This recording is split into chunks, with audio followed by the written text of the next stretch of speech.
تمہارے انتظار میں ہے، جبینوں کو سجدوں کی لذت دو، جبینوں کو سجدوں کی لذت دو، اللہ کے حضور دست بستہ رونے کے حال میں کھڑا ہونا سیکھو، دلوں کو اس کی ڈوری حضور کے گنبد اور حضور کی زلفوں سے جوڑ دو، ہر وقت حضور کی یاد میں رہا کرو، ہر وقت حضور کی دھن میں رہا کرو، ہر وقت حضور کے خیال میں رہا کرو، حضور کے دھیان میں رہا کرو، اٹھو بیٹھو چلو پھرو جیو مرو مصطفیٰ کے لیے، مصطفیٰ میں، مصطفیٰ کی خاطر، مصطفیٰ کی طرف۔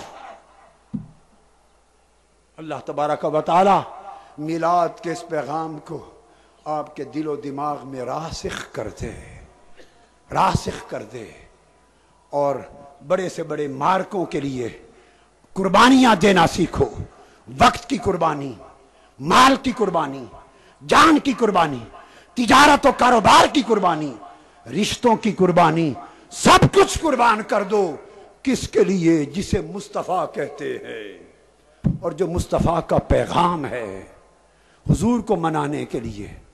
اللہ پاک اس میلاد کی رات اور میلاد کی صبح قبول کرے۔ باادب کھڑے ہو جانا، باادب حضور کی بارگاہ میں سلام ہوگا، وما علینا الا البلاغ۔ مصطفیٰ جان رحمت پہ لاکھوں سلام، مصطفیٰ جان رحمت پہ لاکھوں سلام، شمع بز میں ہدایت پہ لاکھوں سلام۔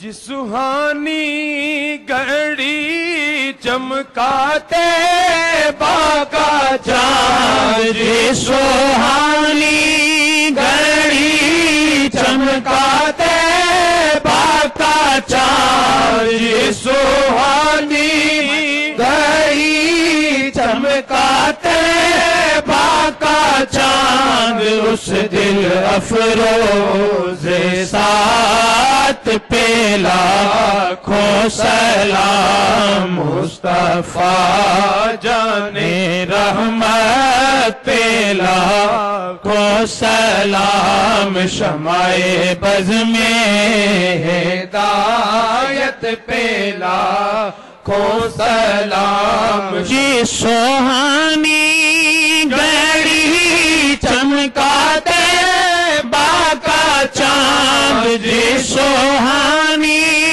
گھڑی چمکاتے باغا چاند، جی سوہانی گھڑی چمکاتے باغا چاند، اس دل افروز سات پہ لاکھوں سلام، مصطفیٰ جان رحمت پہ لاکھوں سلام۔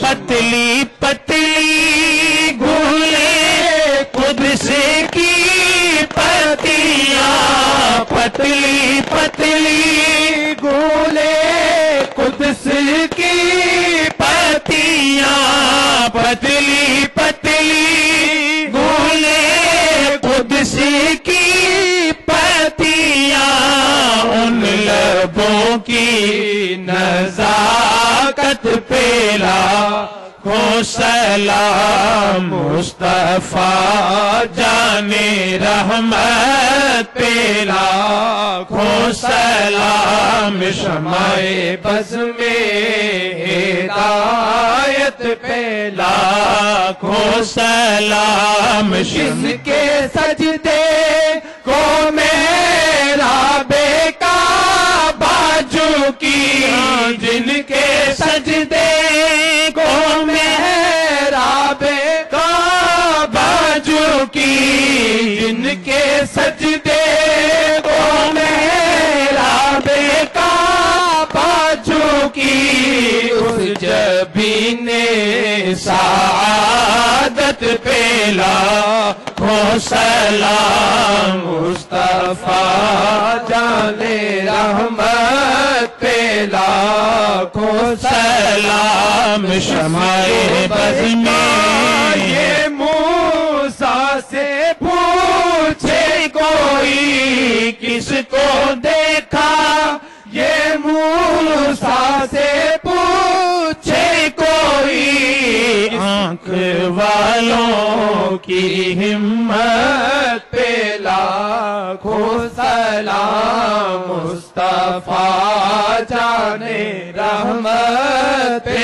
لاکھوں سلام شہریار ایرم تاجدار حرم شہریار ایرم تاجدار حرم نوبہار شفاعت پہ لاکھوں سلام مصطفیٰ جان رحمت پہ لاکھوں سلام شمع بز میں ہدایت پہ لاکھوں یا شفیع الورا سلام علیک یا شفیع الورا سلام علیک یا نبی الہدی سلام علیک یا شفیع الورا سلام علیک یا نبی الہدی سلام علیک خاتم الانبیاء خاتم الانبیاء سلام علیک سید الاسفیاء سلام علیک سید الاسفیاء سلام علیک یا نبی الہدی سلام علیک یا شفیع الورا سلام علیک یا نبی الہدی سلام علیک احمد لیس مثلک احد احمد لیس مثلک احد مجتبی مصطفیٰ سلام علیک مجتبی مصطفیٰ سلام علیک یا نبی الہدی سلام علیک یا شفیع الورا سلام علیک یا نبی الہدی سلام علیک طلعت منک کوكب العرفان طلعت منك كوكب العرفان أنت شمس الضحى سلام عليك أنت شمس الضحى سلام عليك يا نبي الهدى سلام عليك يا نبي الهدى سلام عليك يا شفيع الورى سلام عليك. بسم الله الرحمن الرحيم. الحمد لله رب العالمين، وأفضل الصلاة وأتم التسليم على سيدنا محمد خاتم الأنبياء وإمام المرسلين. اللهم صل وسلم على من جعلته سببا لانشقاق أسرارك الجبروتية وانفلاقا لأنوارك الرحمانية، فصار نائبا عن الحضرة الربانية وخليفة أسرارك الذاتية، فهو ياقوتة أحدية ذاتك الصمدية وعين مظهر صفاتك الأزلية. اللهم صل وسلم وبارك عليه في الأولين، وصل وسلم وبارك عليه في الآخرين، وصل وسلم وبارك عليه في الملأ الأعلى إلى يوم الدين، وصل وسلم وبارك عليه وعلى آله وأصحابه في كل وقت وحين. اللهم اجعل هذا البلد آمنا مطمئنا رخاء وسائر بلاد المسلمين. اللهم ارحم أمة سيدنا محمد صلى الله عليه وسلم. اللهم فرج عن أمة سيدنا محمد صلى الله عليه وسلم. اللهم انصر أمة سيدنا محمد صلى الله عليه وسلم. اللهم أعط كل منا في هذه الساعة المباركة من هذه الليلة المباركة التي ولد فيها الحبيب الأعظم سيدنا محمد صلى الله عليه وسلم، وقت السحر الذي وجعلت فيه الدعاء مستجابا، أعط كل منا سؤله على النحو الذي يرضيك عنا. واغفر اللهم لنا ولوالدينا ولمشايخنا ولأصحاب الحقوق علينا، ولمن أحسن إلينا ولمن أسأنا إليه، ولمن كان السبب في جمعنا، ولمن سألنا الدعاء من المسلمين. وتقبل اللهم منا يا أرحم الراحمين بجاه الرحمة المهداة سيدنا محمد صلى الله عليه وسلم وبأسرار سورة الفاتحة.